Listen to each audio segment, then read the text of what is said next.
update the LCD screen XRD model must have micro SD card 2 to 8 GB only.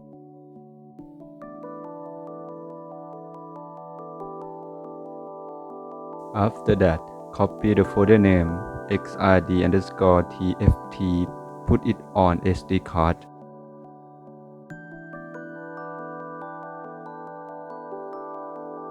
On the SD card, there must be only XRD folder.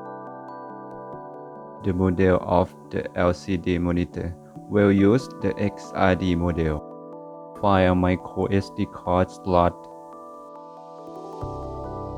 After that, insert the micro SD card.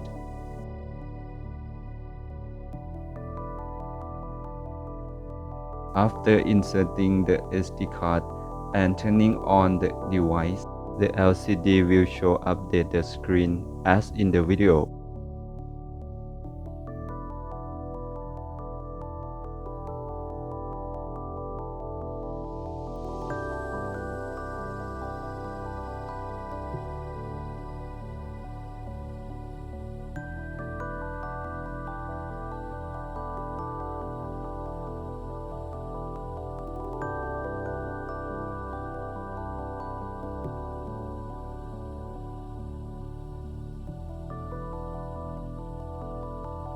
After that, remove the SD card and you are done.